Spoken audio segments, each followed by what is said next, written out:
Hello friends, it doesn't make much sense in 21st century to talk about caste, creed or race or something like that. But then today when I am talking to you, it is very difficult to ascertain my origin because as per the latest research, the modern men originated somewhere near Botswana in Africa, almost some 2 lakhs years back, and they were the first to use the languages in the world.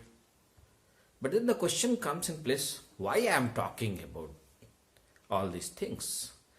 My dear friends, if you really want to know the social structure of India, you need to go deeper and trace back the origin of the caste system. So today I am going to tell you the origin of one of the most vital caste of India known as Kayastha. It is one of the significant part of civil services syllabus in history. Basically, if you want to connect with the Kayastha, you may ask, can you name some Kayastha? They are very prominent figure in the world. Like Maharshi Mahesh Yogi, you might be knowing, the Greenpeace party or Greenpeace organization, world famous.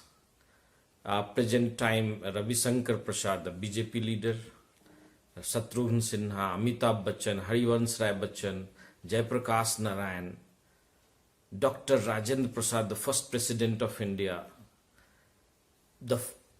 one of the most powerful Prime Minister of India, Lal Bahadur Shastri, Munshi Premchand, Mahadevi Verma, Bhagwati Charan Verma, Chittaranjan Das, Subhash Chandra Bose, Swami Vivekanand. There are n number of famous names who belong to the community called Kayasth. Generally, Vivekanand used to compare the caste system with the nature of a person, like Satogun, Rajogun and Tamogun. But then when specifically he was asked in Chicago, he replied, I am the progenitor of that great man on whose feet the lotus offers a wreath chanting Yamaya Dharmarajaya Chitraguptaya Chitraguptave Namah, and whose descendants are purely Kshatriyas. If you believe the Puranas, then these social reformers should know that my caste ruled half of India for many centuries, in addition to other services in the old security. If my caste calculation is omitted, what will be the remainder of India's current civilization? This statement itself, shows a lot of sense of pride, you can say, in Vivekananda about his own caste. Anyway, but then who these castes are? And as you know, in India, it is very difficult to ascertain caste. The same is here with the Kayastha itself. Mythology, the Purana, and what is correct, who is right, it is very difficult to ascertain. There are many stories, revolving around the origin of the Kayastha.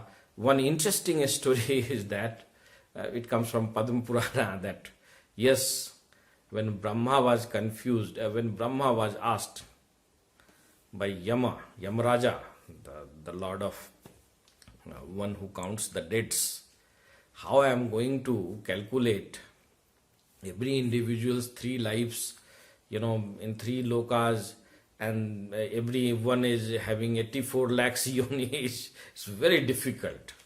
Then Brahma sat on meditation for 11,000 long years and he got, the answer. He saw one person standing, he born with pen, right? So he came because of the Kaya of Brahma, the body. Kaya means body of Brahma. So he was called as, and it was a secret meditation. So Brahma named him as Chitragupta. And later he was married with, he had two wives, one from the son, daughter of the sun itself, Surya Dakshina, and another was Airavati, a daughter of a Brahmin, right? So out of that, the first one, Bhanu, Vibhanu, Chitra, whatever, like there are four sons, and the second wife, she delivered 8 sons. So this is the story of Chitragupta and his, offsprings. But then, if you look at history, yeah, indications are there in Vedas about Yama and Yamaraja and then Chitragupta somewhere. It's not directly, but indirectly it's present. And if you want a specific, reference of Chitragupta or Kayastha, as you know that, there initially in India there were only 4 varna: Brahmin, Kshatriya, Vaishya and Sudra. But then right from the later Vedic period, we see the intervarna marriages. Yeah. And in later Vedic period, there is one sacrifice to purify the one who, moved into the intercaste marriage, intervarna marriage, right?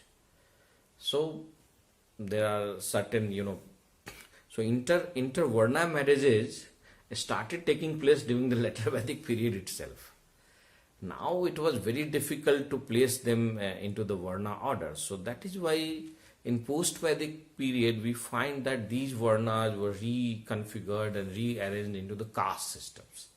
Anulom and Pratilom system were the typical, like Anulom means higher varna male and lower varna female. If gets married, that system is known as Anulom system of marriage in India.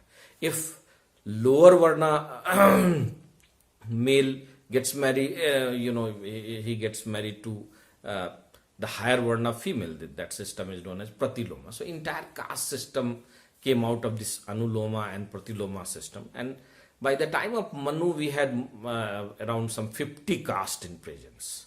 And they all came out of this Anuloma and Pratiloma. In Buddhism, still the emphasis was laid on karma rather on the birth. So that is why Buddhism tried to diffuse the caste system on the lines of birth. Anyway, this system existed, and by the time of Smriti, especially during Yagyavalkya Smriti, the postmodern period, we find one reference from Yagyavalkya that these Kayasthas are not good people and they take account of the grants given to the Brahmin, and they are very furious, they are very cunning people kind of thing. So they must be called as Sudras or something like that. So the first reference, passing reference, comes as a Sudra. Then in Gupta period we find one copper plate inscription in Bengal, right? And there we find, during the age of Kumargupta first, a copper plate inscription. There we find the name of Kayastha as the separate caste or something like that. They're having the very important position in the administration. But then when comes the medieval period, these Kayasthas, they replace everyone into the administration and they become very dominant into the administration, right? So entire medieval period you will find, see, even during the time of Aurangzeb, there is one Bhimsen, Saxena, Burhanpuri, right? And see, in entire Madhya Pradesh, Bihar, UP, most of the time you will find during the Mughals, these Kayasthas, are either wazirs or very important segment of the Mughals. You might be remembering like this Todarmal. So Todarmal was from UP, and he was a very dominant force under the Mughals.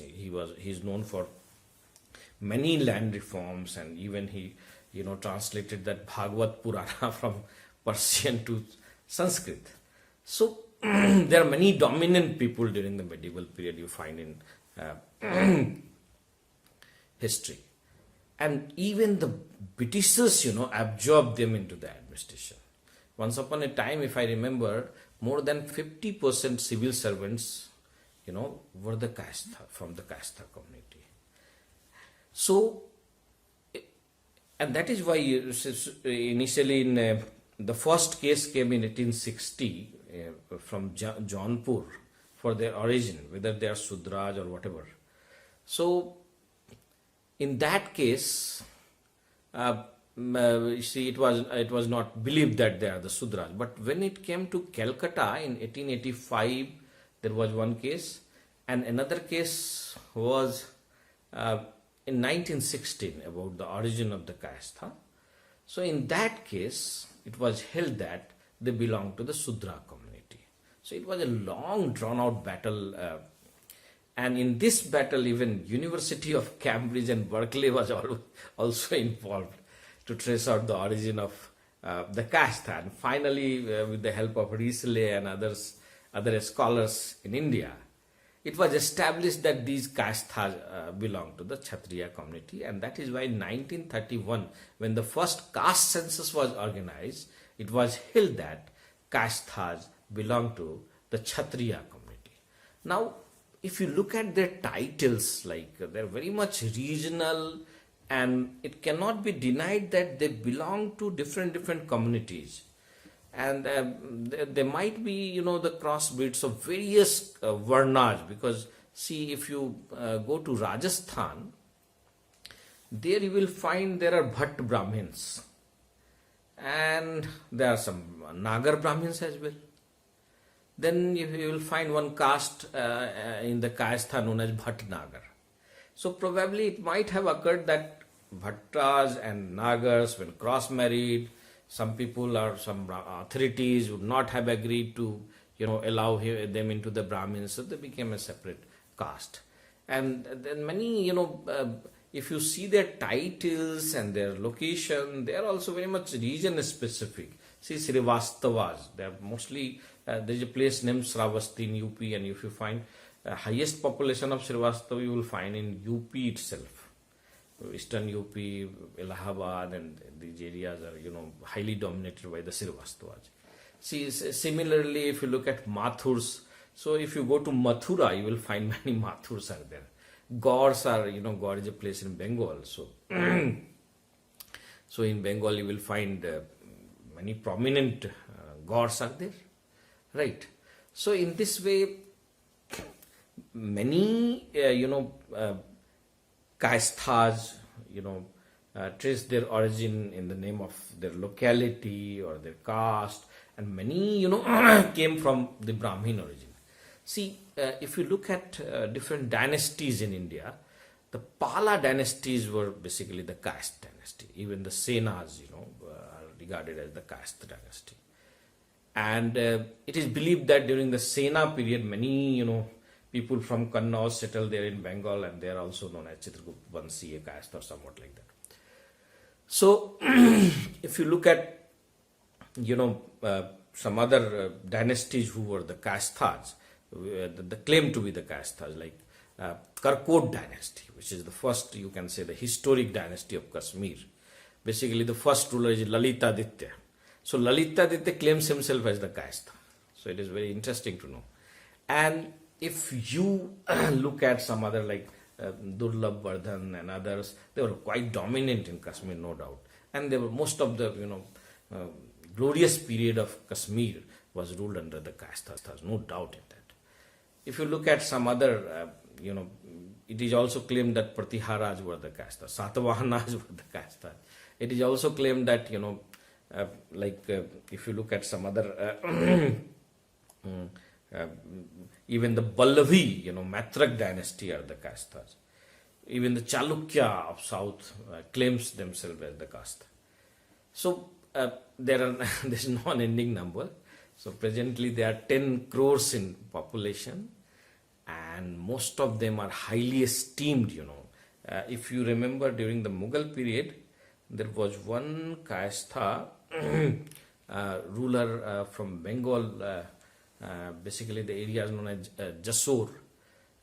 It includes the area of present Bangladesh, and North Chobis Pargana, South Chobis Pargana, these areas, Jasur area. So Pratapaditya. So he was the one who claimed independence from the Mughals in early 17th century, 1611 or so. So many peoples from this community, if you go to Hyderabad, Nizam's regime, you'll find one very prominent caste known as Raja Kisan Prasad. He got the title of Sir, and he was having the highest gallantry order from the Queen Victoria, right? So in this way, they're very prominent, and basically, if you want to see and find out a caste, most of them will be literate, and pen is the greatest sword in their hand, right? And once upon a time, when they were given this is the only community which denied to accept Sudra title, given the present situation, if you get this opportunity, I don't think anybody will reject this idea. So anyway, this was all about the origin of Kayastha. Thank you very much for watching, and if you really like this video, please subscribe. Thank you. Thank you.